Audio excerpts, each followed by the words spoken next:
ब्रह्मा विष्णु महेश का जन्म मृत्यु होता है, इनके माता पिता हैं। विशेषकर हिंदू धर्म कंप्लीटली इन दो देवताओं पर आश्रित है, श्री विष्णु जी और श्री शंकर जी।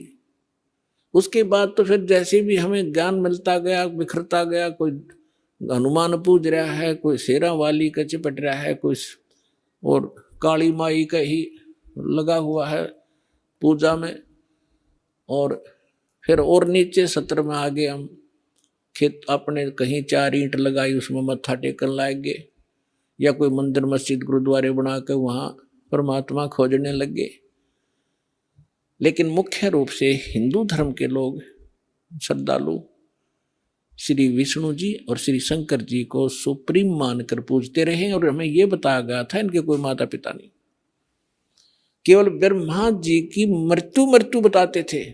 आयु फिक्स थी कि 100 वर्ष की आयु होती है, फिर अपने आप पैदा हो जाता है। और ये तीनों देवता स्वयंभू हैं, ऐसी बकवाद सुना रखी थी हमारे। अब हमारे सदग्रंथ क्या बताते हैं, उनकी जीवनी क्या बताती है, उनकी इतिहास क्या बताता है, जिन सदग्रंथों को हम सत्य माना करते थे। देखिएगा, श्रीमद् देवी भागवत 3रा स्कंद,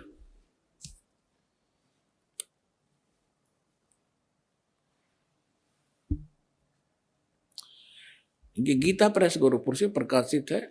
ये देखिएगा,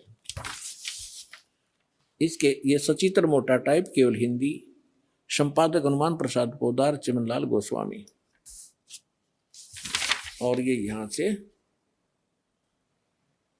प्रकाशित है, मुद्रित और प्रकाशित। ये गीता प्रेस गोरखपुर से है।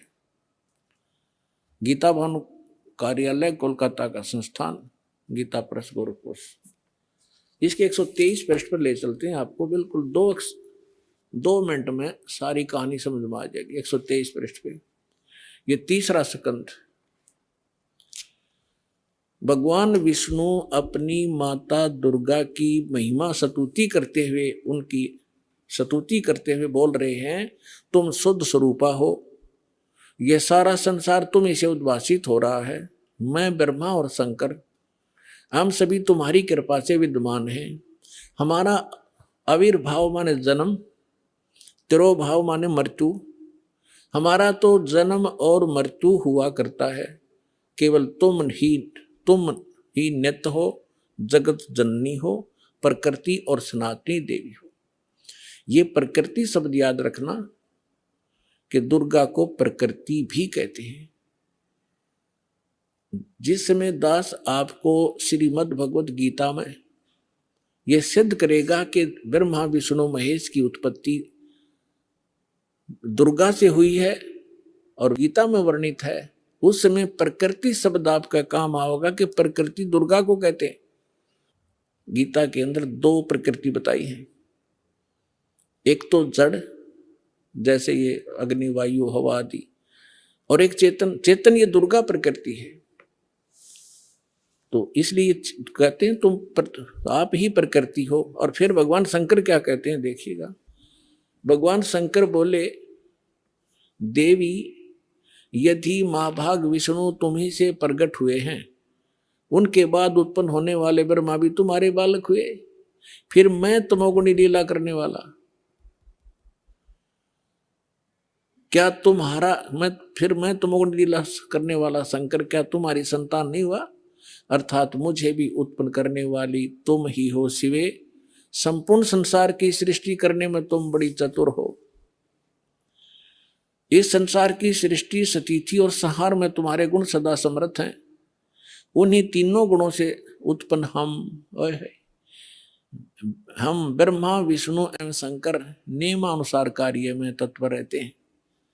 अपनात्माओं, इस पवित्र पुराण के चंद पंक्तियों ने 4-5 कंसेप्ट क्लियर कर दिए। नंबर 1, ब्रह्मा विष्णु महेश की जन्म मृत्यु होती है, ये अविनाशी नहीं है। दूसरा ये कर दिया कि दुर्गा प्रकृति को कहते हैं। तीसरा ये हो गया कि प्रकृति दुर्गा इनकी माँ है। और चौथा ये हो गया कि रजगुण ब्रह्मा है, सतगुण विष्णु, तमगुण शिव जी। और 5वां ये हो गया कि ये भगवान केवल वर्क डन दे सकते हैं। जैसा जिसका कर्म है इसमें ये कोई परिवर्तन नहीं कर सकते, ये इससे सिद्ध हो गया। अब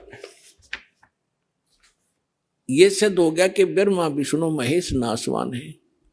अब जो भगवान नासवान हैं और हम उनकी पूजा करते हैं तो हम भी नासवान है, क्योंकि हम वहीं जाएंगे जहां उनका लोक है। ब्रह्मा जी का उपासक ब्रह्मा जी के लोक में, विष्णु जी का उपासक विष्णु जी के लोक में, शिव जी का उपासक शिव जी के लोक में।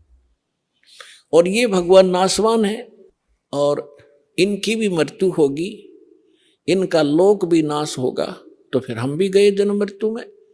यानी हमें कंप्लीट मोक्ष नहीं हुआ, संपूर्ण मोक्ष नहीं हुआ। कौन सा मोक्ष?